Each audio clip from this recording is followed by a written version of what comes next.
terceira mensagem angelical e a sua relação com o braço direito, que tem que ver com a reforma de saúde. Nós vimos então a terceira mensagem angelical no contexto da adoração, vimos o coração da terceira mensagem angélica, que tem que ver com justiça pela fé, e agora nós vamos considerar as implicações da reforma pró-saúde, que está intimamente relacionada com a mensagem do terceiro anjo.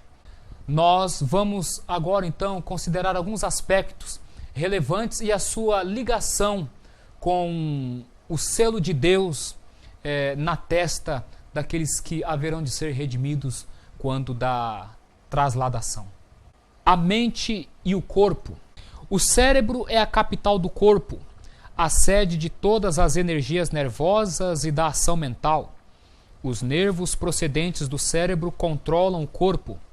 Por meio dos nervos cerebrais, impressões mentais são transmitidas a todos os nervos do corpo, como se fossem fios telegráficos.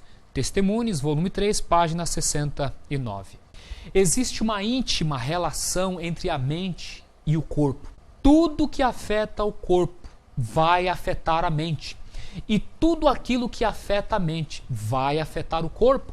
As pessoas costumam dividir, separar a ligação ou a relação que existe entre estes dois aspectos do corpo humano, mas ambos se interrelacionam e é necessário então a devida compreensão desta intimidade que há entre um e outro. Nós vamos dar uma ênfase agora na questão da mente, que tem o cérebro como aquele que a recepciona. O cérebro humano. O cérebro humano se divide em algumas partes e estas partes são designadas lóbulos.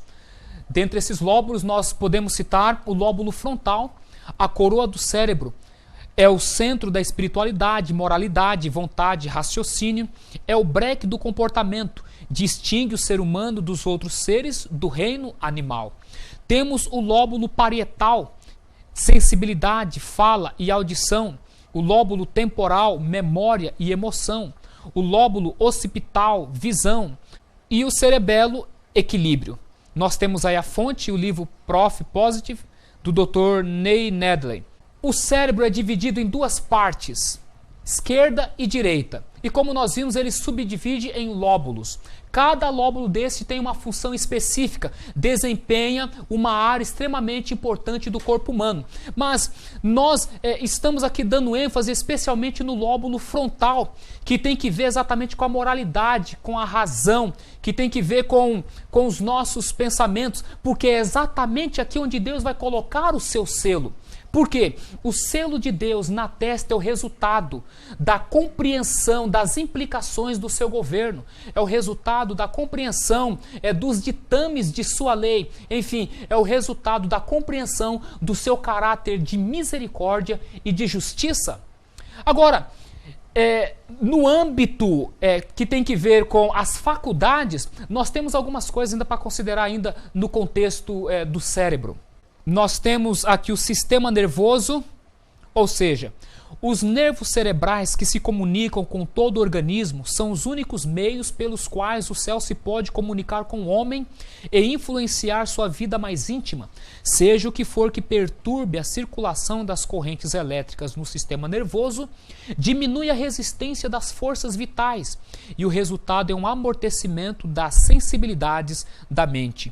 Testemunhos, volume 2, página 347. Existe uma ligação entre o cérebro e as demais partes do corpo que se dá por meio da corrente nervosa que circulam através do sistema nervoso. Quando eu como alimentos ou quando eu me coloco em situações que inviabiliza esta circulação de forma tranquila e coerente no meu sistema circulatório, eu vou ter então dificuldades de raciocínio, eu vou ter dificuldades de percepção, eu vou ter, enfim, dificuldades de sensibilidade com respeito às impressões que eu passo então a estar sofrendo. O céu de fato se comunica com o ser humano através do cérebro, implicando as questões nervosas, Porque é através de uma mente sensível às impressões do Espírito de Deus é que eu vou alcançar compreensão do seu plano, do seu propósito para a minha vida. Daí a importância de nós cuidarmos da nossa mente. Daí a importância de nós cuidarmos do nosso cérebro. Daí a importância de nós cuidarmos do nosso corpo. As implicações são de caráter eterno. Daí a relação da terceira mensagem angelical e o braço direito, que tem que ver com a mensagem de saúde. O cérebro é o sistema nervoso central, que interliga-se com a medula espinhal, ou seja, o sistema nervoso periférico. Essas ligações nervosas ao longo do corpo se dão pelo sistema nervoso, e tudo isso se dá em função da corrente elétrica, que são os impulsos que circulam através de sinais. Aqui está a forma pelo qual nós entretemos comunhão com o céu. Aqui está a forma pela qual o reino espiritual comunica-se com este mundo terrenal. Aqui está, então, a necessidade, a importância da apresentação deste aspecto que tem que ver com tudo que nós estamos considerando. No campo dos pensamentos e dos sentimentos, como se dá esta associação? As implicações também são as mesmas no cérebro, entre a inter-relação que se há entre um lóbulo e outro. Nós vemos aqui as faculdades do ser humano. Nós temos as faculdades superiores da mente, que tem que ver com a razão, ou seja, a habilidade de alcançar conclusões, o juízo, a ação ou processo da mente em comparar suas ideias, o processo de examinar os fatos e os argumentos, o processo de examinar as relações entre uma proposição e outra. Temos a consciência, que é o senso moral do certo e do errado, e a intuição, que tem que ver com a presciência. Já no campo das faculdades inferiores da mente, nós temos o apetite, que é o natural desejo por comida, bebida ou atividade sexual, a paixão, que é um forte sentimento excitando a ação, a emoção, que é um impulso interno ou agitação da mente que vai embora sem desejo, e a inclinação, que é uma propensão da mente ou desejo, tendência, uma disposição mais favorável para uma coisa do que para outra. Qual a ligação entre as faculdades superiores e as faculdades inferiores? E qual a relação disso com a minha vida espiritual? É simples. Enquanto nós não temos um poder que está fora e acima de nós, a fim de reger as nossas faculdades superiores, nós não temos como manter em sujeição as nossas faculdades inferiores. Adão, antes da queda, ele tinha em sujeição as faculdades inferiores, porque o quê? Ele tinha a faculdade ou as faculdades superiores controlando estas. A razão de Adão dominava o seu apetite. O juízo de Adão, dominava as suas inclinações. Ele era um homem perfeito, criado à imagem e semelhança de Deus. Entretanto, quando ele pecou, ele perdeu esse equilíbrio que existia na sua pessoa, no seu corpo humano. O que aconteceu ali? Adão passou a possuir uma carne pecaminosa. Agora ele já não tem carne santa. E nessa carne pecaminosa, fraca, tendente ao pecado, acontece que agora o quê? As faculdades inferiores passam a reger, a dominar as faculdades superiores. Então, nós vamos ver hoje o quê? Pessoas escravas do cigarro, da bebida, das drogas. As faculdades inferiores dela dominam a sua razão, a sua consciência. Essas pessoas sabem que as situações que elas estão envolvidas é errada, mas elas não têm força, elas não têm poder para romper com este círculo e passar então a serem senhoras de sua própria vida. Continuam como escravas. E torno a repetir, a menos que haja um poder fora e acima delas, que revitalize as suas faculdades superiores, que faz com que elas governem as suas faculdades inferiores, elas continuarão escravas, até que finalmente venham morrer nesta condição de escravidão das inclinações, dos desejos, das paixões carnais. Vejam bem que as faculdades superiores, elas não são pecado. Elas são faculdades que fazem parte do ser humano. O problema é quando se dá uma abertura que tende a prejudicar o ser humano. Daí a razão de nós termos a nossa mente dominada pelo poder do Espírito Santo de Deus, a fim de que eles possam manter sob controle as nossas faculdades inferiores. Isso tem que ver então o quê? Com os pensamentos e os sentimentos. Pensamentos retos vai fazer com que você mantenha controle sobre os seus sentimentos. E mesmo quando numa situação de provocação, de estresse, de pressão, você tem como que, mediante o poder de Deus, manter sob controle. E assim então evitar situações que, caso contrário, você incorreria. Estão começando a entender a relação, a importância das questões que envolvem a nossa mente no aspecto da mensagem de saúde? Tendências herdadas e cultivadas. Os pensamentos e os sentimentos combinados constituem o caráter moral, disse uma renomada escritora americana, Ellen White. As tendências inferiores devem ser mantidas sob o controle das faculdades superiores. Todo ser humano que vem ao mundo, ele vem com tendências herdadas. De pai para filho, é inevitável. Mas qual a diferença das tendências herdadas das cultivadas? As tendências herdadas são aquelas tendências que nós herdamos. As cultivadas é o ato de ceder às herdadas. Por exemplo, um pai fumante gera um filho. O filho vai o quê? Herdar geneticamente do pai a inclinação ou a tendência para fumar. Só que, embora ele tenha herdado esta tendência ou essa inclinação para o fumo, não significa que ele é um fumante. Ele tornar-se-á um fumante a partir do momento que ele ceder a essa tendência, a essa inclinação hereditária, cultivando assim o hábito. Então, é necessário nós diferenciarmos uma coisa. Por que Jesus é o nosso exemplo na vitória sobre o pecado, no combate contra o mal? Porque Jesus herdou de Maria as tendências herdadas, mas jamais cedeu a essas tendências, a essas inclinações, vindo assim então a cultivar o pecado. É por isso que ele é nosso exemplo. Agora, quando é que nós poderemos então viver uma vida de vitória como Jesus viveu? Ele foi gerado do Espírito Santo e durante toda uma vida manteve sob controle as suas tendências herdadas, nunca cultivando, nunca gerando o pecado. Ou seja, o tentador tentava, incitava ele ao pecado, mas ele mantinha sob controle as suas tendências herdadas e pelo fato de nunca ter cedido, então jamais pecou. Conosco dá-se diferente. Nós não fomos gerados do Espírito Santo no ventre da nossa mãe. Nós fomos gerados da vontade do homem. Então, inevitavelmente, por possuirmos uma carne pecaminosa, uma carne enfraquecida, sob a tentação nós vamos ceder. E por isso, além de herdarmos essas tendências, nós acabamos por cultivá-las. Só que, um maravilhoso dia, o Evangelho chega até nós. E então nós nascemos do Espírito. Pedro vai falar que nós fomos gerados de semente não incorruptível, de uma semente incorruptível, ou seja, do Espírito Santo. Cristo falou que aquele que é nascido da carne é carne, mas o que é nascido do Espírito é Espírito. Quando eu sou então agora nascido do Espírito de Deus, o poder de Deus vai me ajudar agora o quê? A eliminar as minhas tendências cultivadas, a deixar para trás o vício, a deixar para trás comportamentos que infelicitaram a minha vida. E agora vai me dar condições de eu controlar as minhas tendências herdadas, porque elas eu não tenho como eliminar, eu nasci com elas. Mas note, elas não são pecado.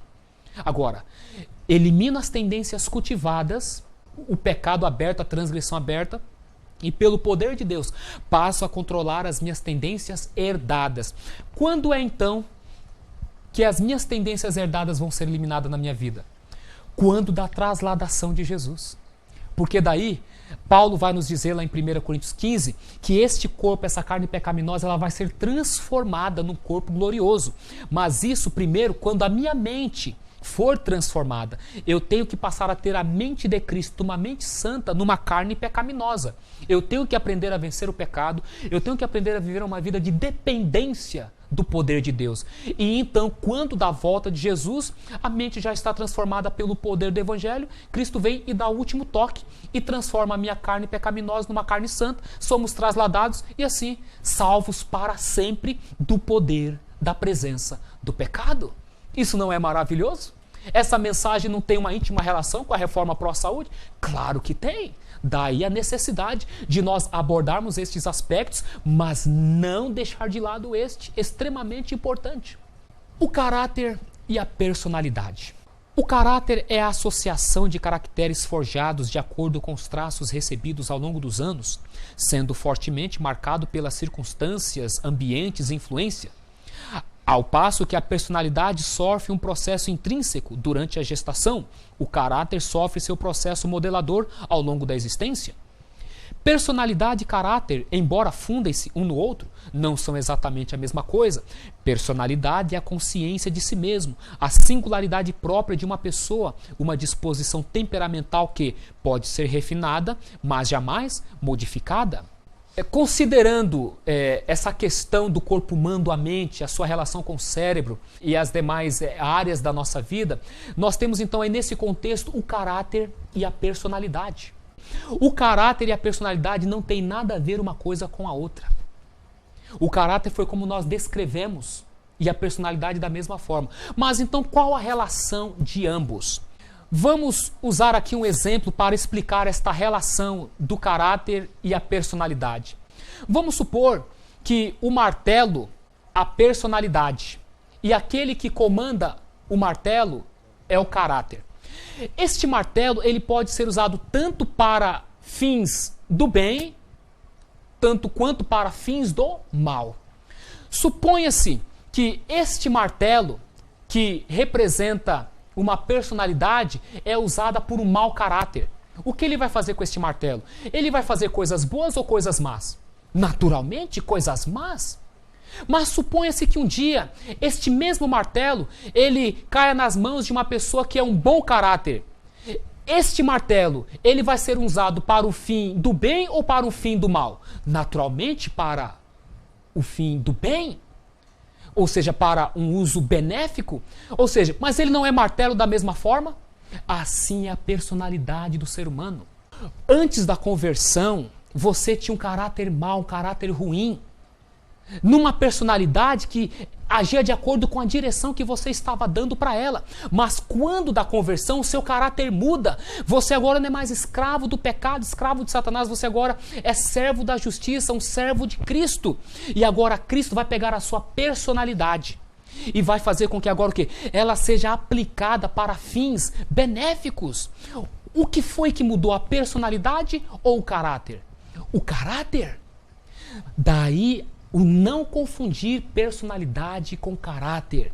No jardim da igreja de Deus, há variadas rosas, há variadas flores, cada uma com sua peculiaridade, com sua singularidade, mas ambas estão exalando o mesmo cheiro, o cheiro do caráter de Deus, da sua justiça, o cheiro do amor, mas cada uma é uma, a sua individualidade é preservada. Daí então a importância de nós considerarmos essa inter-relação entre o caráter e a personalidade no contexto da mente e o cérebro humano. Tipos de personalidade. 4 tipos. O sanguíneo, que é carismático, inquieto, conversador, instável, inseguro. O colérico, confiante, determinado, otimista, impetuoso, insensível. O melancólico, sensível, reflexivo, minucioso e pessimista, teórico. O fleumático, prático, animoso, paciente e passivo, indeciso, etc. Quando a gente vai para a Bíblia, nós vamos ver ali algumas personalidades que tinham diferenças entre si. Mas o interessante, ambas tinham o mesmo caráter. Ambas eram cristãs, temiam a Deus, buscavam fazer o bem. Mas o que? Eram personalidades diferentes. Olha aqui, Pedro era o sanguíneo, Paulo o colérico, Moisés o melancólico e Abraão o fleumático. Aí é que está. Personalidades diferentes, mas que alcançaram, que desenvolveram um único caráter. Estarão no céu desfrutando as maravilhas da eternidade, preservando a sua individualidade, embora tendo o mesmo caráter. Eis aí a importância, a necessidade de considerar esses fatores. Nas personalidades vai haver o que? Aspectos negativos e aspectos positivos que precisam apenas ser o quê? Modelados, que o quê? Com a transformação do caráter, eles vão então estar assim sofrendo um aperfeiçoamento, até que o quê? Que alcance a imagem e semelhança tal qual fomos criados quando das mãos de Deus assim o saímos, ok? Nós consideramos então aí a relação entre a mente e o corpo, e nós então queremos dizer para você que você não pode ter uma mente capaz de captar as impressões espirituais se você não tiver um cérebro sadio. E você não tem como ter um cérebro sadio se você não tiver um sangue de qualidade.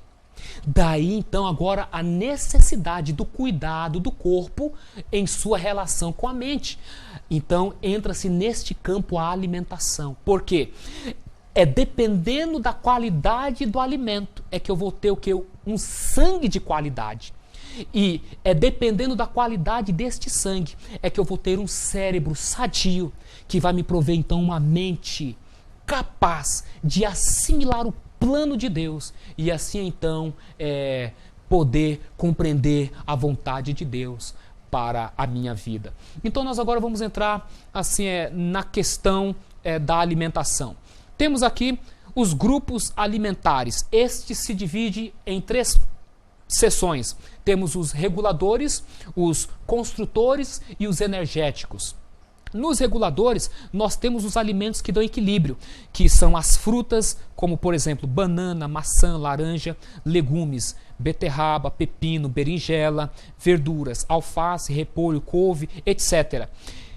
Estes alimentos reguladores são aqueles alimentos que nos ajudam a obter um sangue que seja rico em minerais, um sangue, enfim, que tenha recursos de forma que venha assim favorecer a nossa saúde e nos dar assim então uma condição de podermos obter recursos nutritivos necessários para que nós tenhamos uma saúde eficaz, uma saúde de qualidade.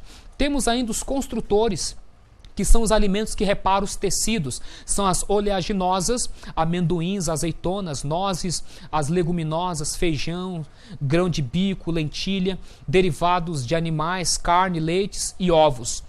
Estes alimentos construtores, por que reparam os tecidos? Quando de um corte, de um acidente, enfim, eles são os alimentos que vão prover recursos nutritivos que vão facilitar na regeneração celular, na recuperação da saúde, quando em situações de choque que venham assim provocar lesões no nosso corpo.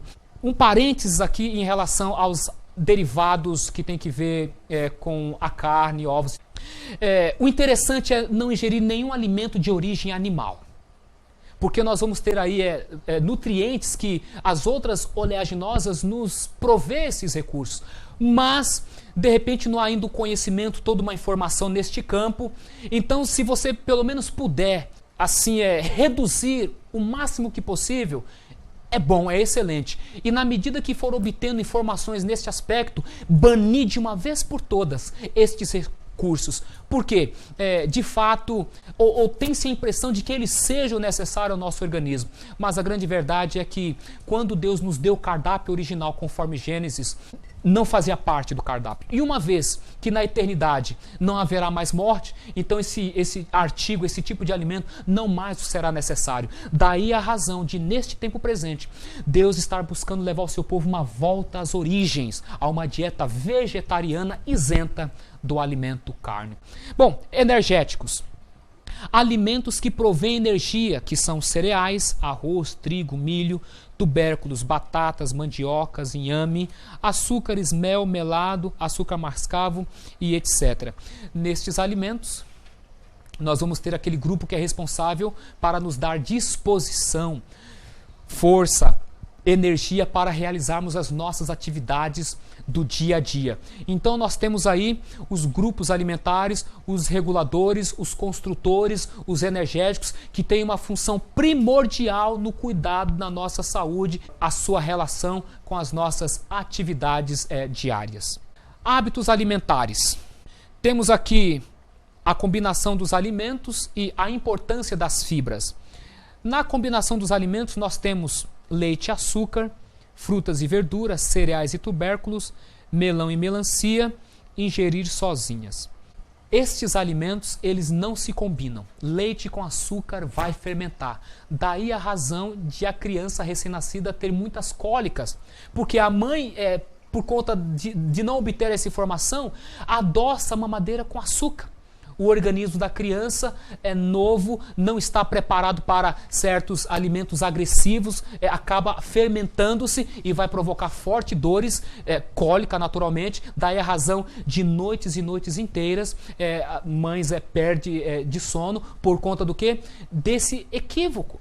Até mesmo porque a criança até os 2 anos de idade não tem paladar. Ela não sabe diferenciar uma coisa doce da salgada. Então o que? Evitar combinar açúcar com leite. Frutas e verduras também não se combinam na mesma refeição. Se você numa refeição comer frutas, não coma verduras e assim vice-versa. Cereais e tubérculos fermentam-se. Os amidos dos tubérculos, os açúcares, vai fermentar ali com os cereais, tá entendendo? O que vai então causar fermentação e não vai haver um aproveitamento 100% ali daquele alimento que foi ingerido.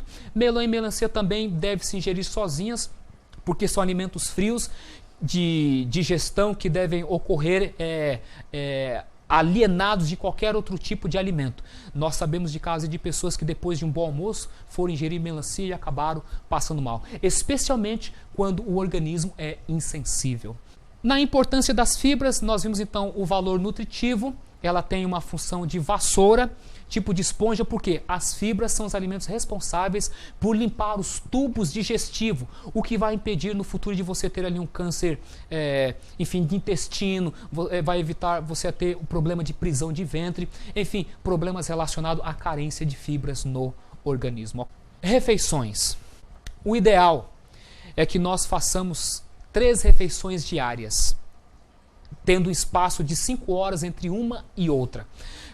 Nós temos aqui a primeira refeição como um rei, cereais, frutas e oleaginosas.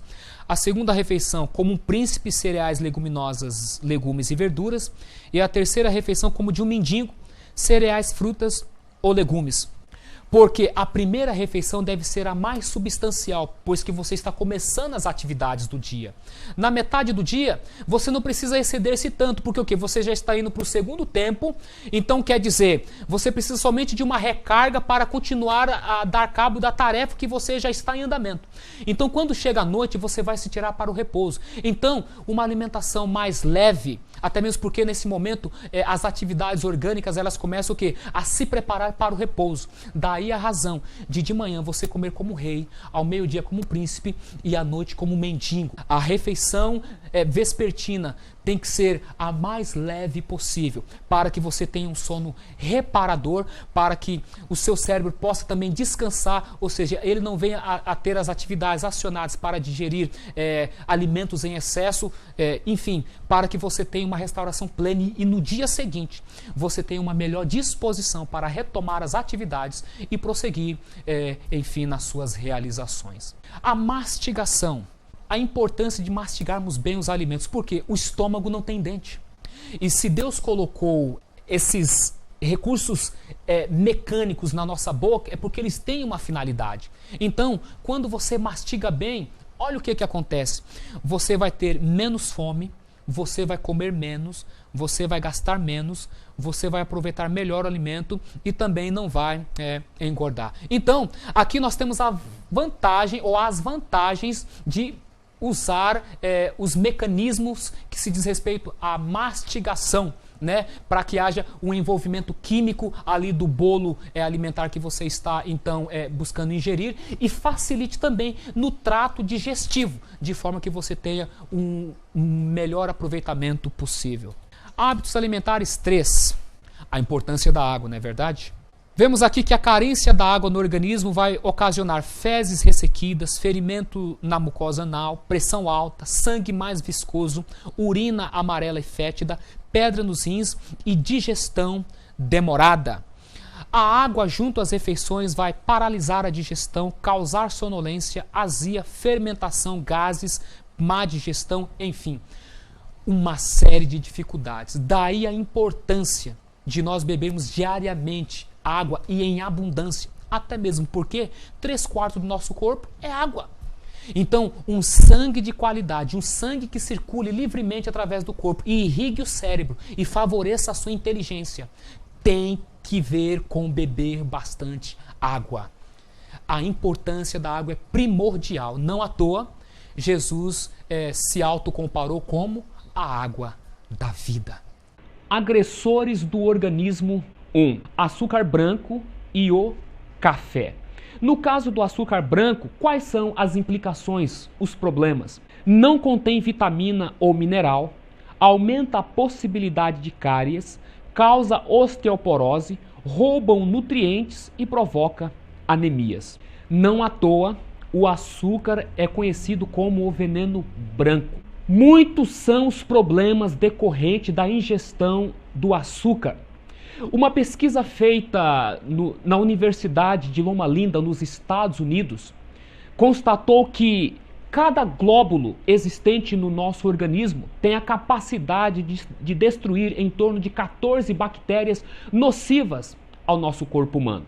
Só que existe um problema. A ingestão do açúcar vai fazer com que esta capacidade ela seja diminuída, trazendo sérios danos futuros à nossa qualidade de vida.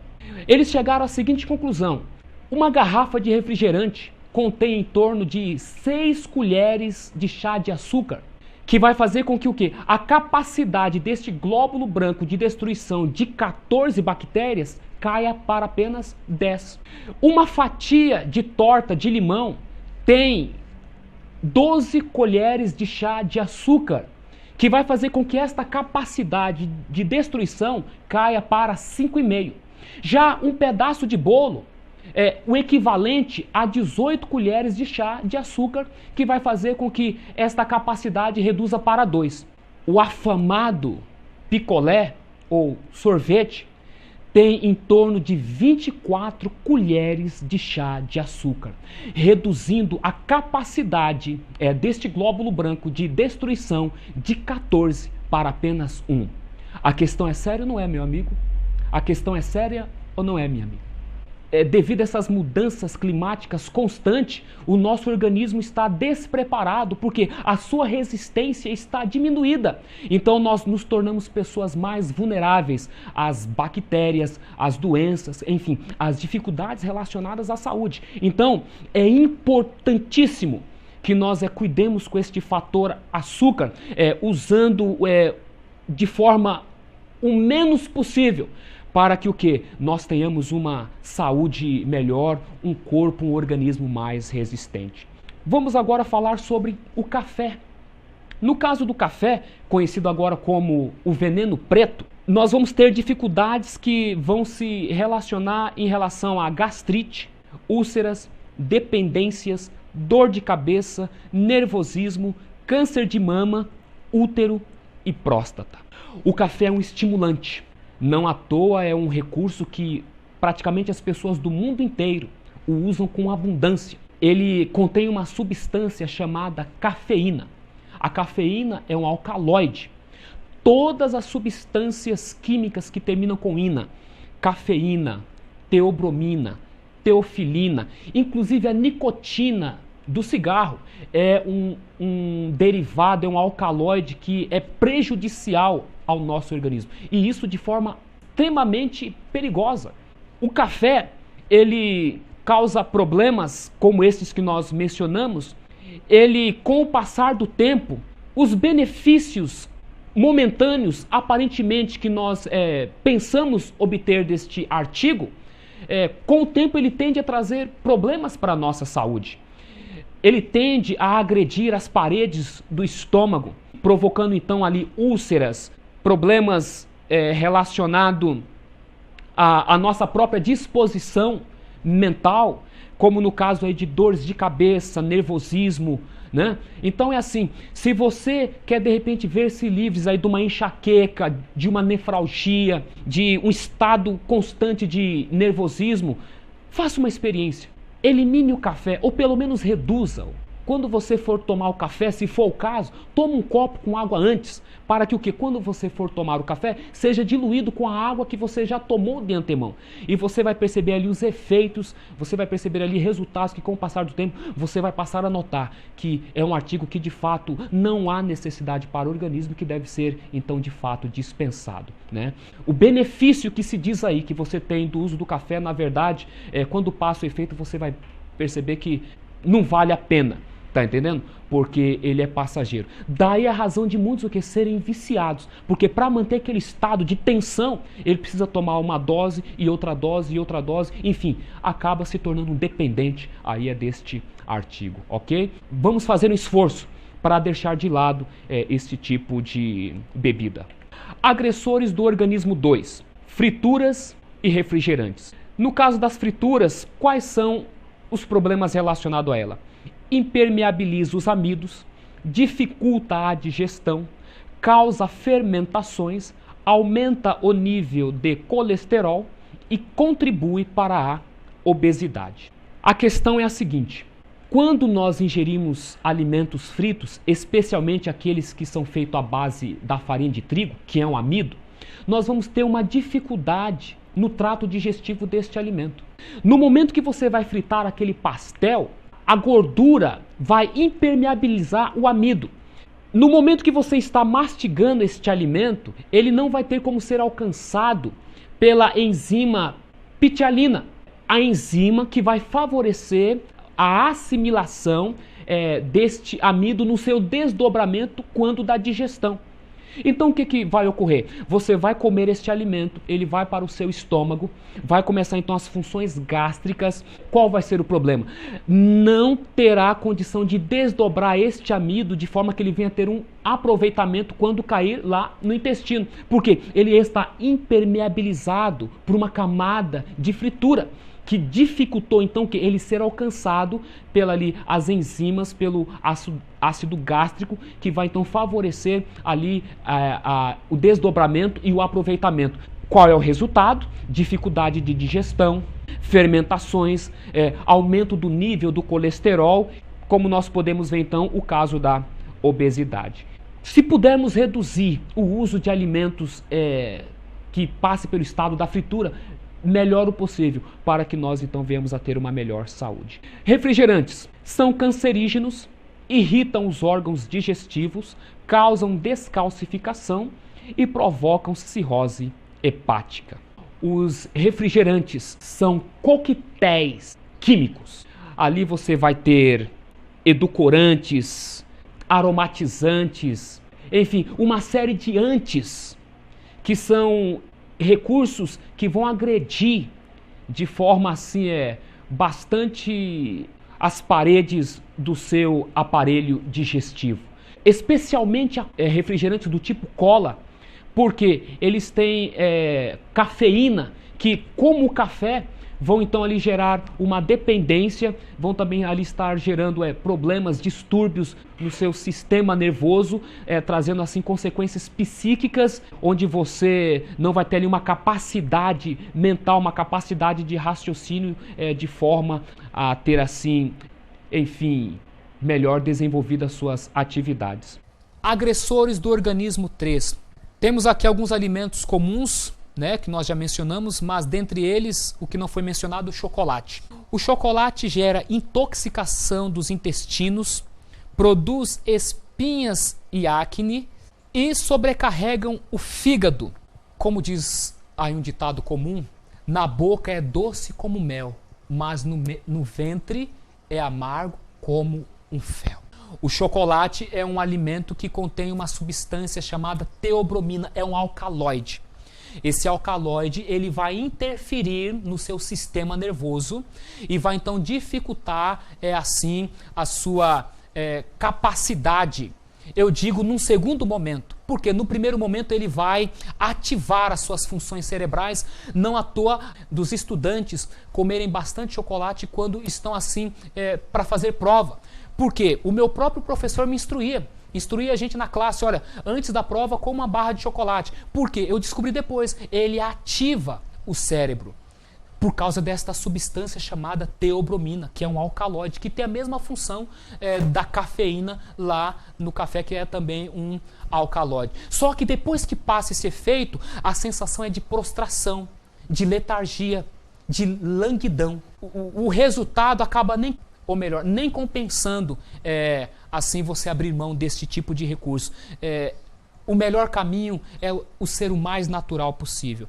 A carne, como nós já dissemos, né, em partes, elas são intoxicantes, aumenta o grau e risco de infecção, maior incidência de câncer de colo e favorece o aumento de germes de putrefação no organismo. Daí a razão de muitas pessoas aí tendo problemas com câncer, né, especialmente de intestino, por conta aí desse alimento que leva em torno de 3 a 4 dias para sair do organismo desde o momento da ingestão.